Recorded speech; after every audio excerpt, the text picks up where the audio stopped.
tenga usted mucho cuidado, podría estar imitando a Judas, cayendo en la desesperación. Debe usted imitar a San Pedro. Les doy la bienvenida a su canal Alianza de Fátima. Amigas y amigos, salve María. El tema que le planteo para este video es el siguiente. Puede hacer que usted caiga en un sentimiento de remordimiento, de desesperación, de angustia, después de haber cometido algún pecado grave. Pero por más graves que sean sus pecados, hay todavía un rayo de luz, una luz de esperanza en el horizonte. Y es lo que experimentó el príncipe de los apóstoles, San Pedro. Recordemos que San Pedro, por la gracia de Dios, fue elegido el primero, el príncipe de los apóstoles. Pero San Pedro pecaba de muy presuntuoso, pecaba de contar con solamente sus fuerzas humanas. Y cuando nuestro Señor se dio cuenta de ese ímpetu, de esa presunción, de esa autosuficiencia de San Pedro, nuestro Señor Jesucristo le dijo: en verdad te digo, que antes que cante el gallo 2 veces, tú me negarás 3. Y eso fue lo que sucedió. En aquella noche terrible del prendimiento, del arresto de nuestro Señor Jesucristo, todos los apóstoles se dispersaron.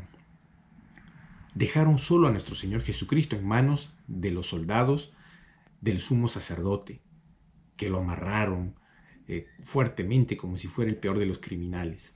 Todos se fueron y solamente 2 apóstoles siguieron de lejos aquel cortejo que llevaba preso a nuestro Señor Jesucristo desde el Monte de los Olivos hasta la casa de Caifás. ¿Quiénes eran estos 2 apóstoles? Era San Juan, el discípulo amado, y el otro apóstol que acompañó de lejos cómo llevaban a nuestro Señor encadenado fue San Pedro. Ambos seguían de lejos para no ser arrestado por los soldados del sumo sacerdote. Y cuando llegaron al palacio de Caifás, primero entró San Juan, y al ver que no había ningún peligro de algún arresto de parte de los judíos, le hizo una señal a San Pedro para que entre con él en el patio. A continuación, San Juan entró en la sala donde estaban enjuiciando a nuestro Señor Jesucristo, quedando San Pedro en el patio, en medio del grupo de los criados, de los soldados que habían participado del arresto de nuestro Señor, y todos ellos formaban una rueda alrededor de una hoguera, cuyas brasas calentaban aquella noche fría, que ya presumiblemente sea la de la madrugada del Viernes Santo. Entonces una criada del sumo sacerdote lo pescó a San Pedro y le dijo: tú eres del grupo de Jesús el Galileo. Allí San Pedro entró en una crisis emocional y ya se imaginaba siendo apresado por el grupo de empleados del sumo sacerdote y soldados. Y le dijo, muy exaltado: mujer, no sé qué estás diciendo tú. Pasó un tiempo determinado y de pronto sale un criado fuera de la rueda y lo sorprende a San Pedro y le dice: tú eres uno de ellos. San Pedro le dijo, y ya haciendo increpaciones y juramentos, diciendo de que no conocía a nuestro Señor Jesucristo. Hombre, yo no conozco a ese hombre. Segunda negación. Luego se acercaron a él en vista del alboroto que había armado el anterior criado. Se acercó un grupo de personas a San Pedro y volvieron a la carga contra San Pedro diciéndole: tu manera de hablar de Galileo te delata. Tú estabas con Jesús, el Galileo.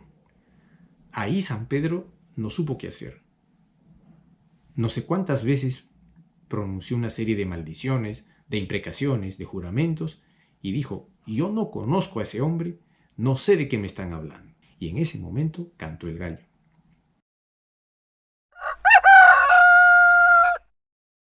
San Pedro quedó aturdido, trastornado, sin saber qué hacer, pues ahí recién se dio cuenta de la palabra de nuestro Señor Jesucristo, recordando aquel momento en que le decía: en verdad te digo, que antes de que cante el gallo 2 veces, tú me negarás 3.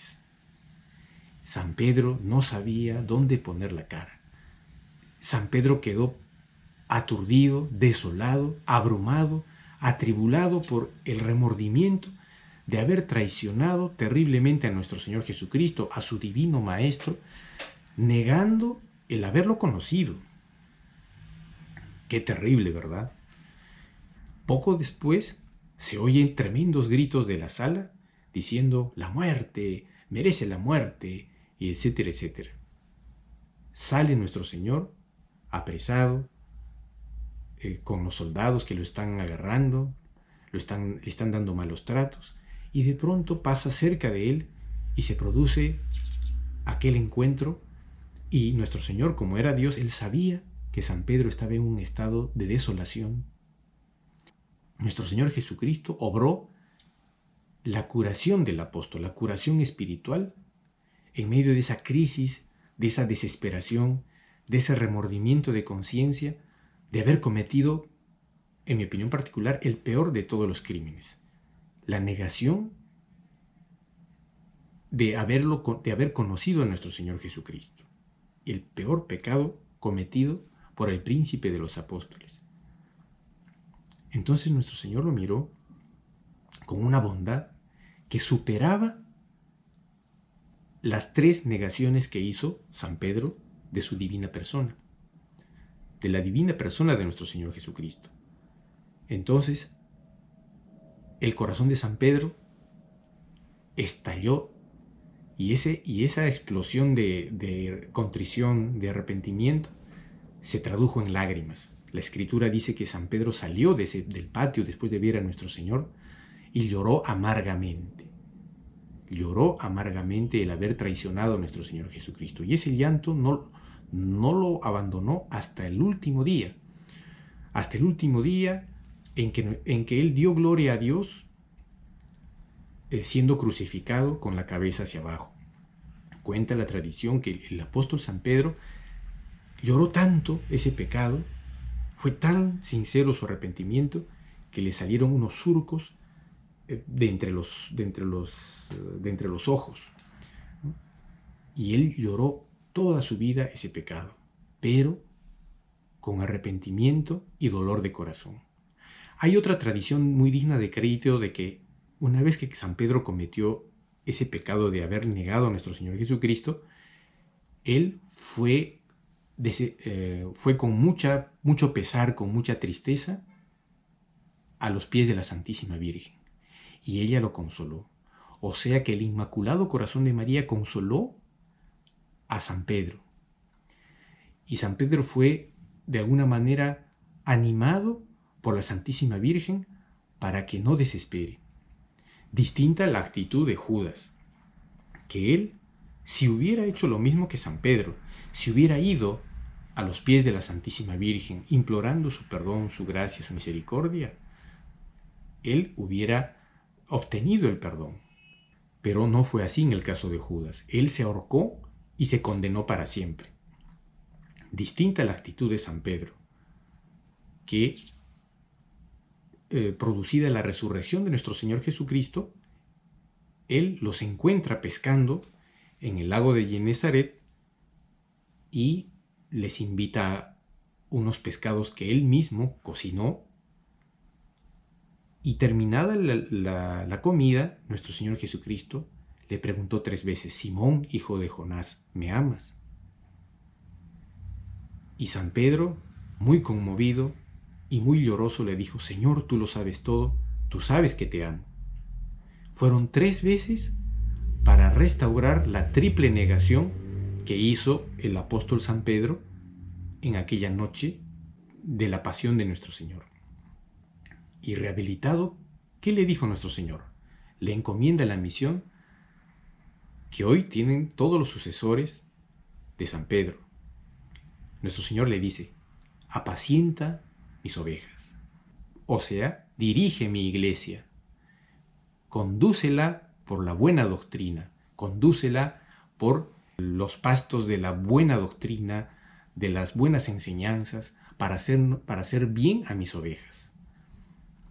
Así es como el apóstol San Pedro retoma su misión, hace apostolado primero en Jerusalén, luego en Antioquía, fue obispo de Antioquía y luego se dirige a Roma. Pero nuestro Señor le dijo y le advirtió: en verdad, te digo que cuando eras joven, tú te ceñías y te dirigías a donde querías, pero cuando seas viejo, otro te ceñirá y te llevará a donde no quieras. Y es así que se produce el martirio de San Pedro el año 67. La tradición cuenta que fue un 29 de junio del año 67. Y en el lugar donde San Pedro, el príncipe de los apóstoles, fue martirizado es en la colina del Vaticano, que es justamente donde actualmente está la Basílica de San Pedro del Vaticano, y en el altar de la confesión se encuentra una gruta donde recientes excavaciones de arqueólogos dieron con el descubrimiento de las reliquias directas de los huesos sagrados del apóstol San Pedro, el príncipe de los apóstoles. Y llegamos al final de este video. Por favor, suscríbase al canal Alianza de Fátima, comparte este video y apriete en me gusta. Pida la bendición del príncipe de los apóstoles, le conceda a usted también la misma gracia de ser consolado por el Inmaculado Corazón de María. No olvide también rezar por todas las almas más necesitadas de la misericordia de Dios, como la Virgen Santísima nos recomienda en su mensaje de Fátima. Ella le dijo a Lucía que mi corazón inmaculado será el camino y el refugio que te conducirá hacia Dios. Así también el Inmaculado Corazón de María fue el camino y el refugio que condujo hacia el arrepentimiento sincero al apóstol San Pedro. Debajo de la descripción de este video encontrará un enlace para que usted vea qué beneficios puede ganar inscribiéndose en la Alianza de Fátima. Llámenos también o escríbanos al WhatsApp de esta campaña. El Perú necesita de Fátima para poder disfrutar, para poder ganar de estos beneficios espirituales, sobrenaturales, que da la Alianza de Fátima. Una misa de salud todos los meses, una religiosa carmelita que rezará por usted todos los días, las oraciones del rosario ofrecidas por usted, una gran cadena de oraciones, y finalmente la revista de cultura católica Tesoros de la Fe, para que usted enriquezca su cultura religiosa, para que crezca en el amor y devoción al Inmaculado Corazón de María. Nuestra Madre Santísima lo bendiga, lo guarde. En Fátima, la Virgen Santísima prometió: por fin mi Inmaculado Corazón triunfará.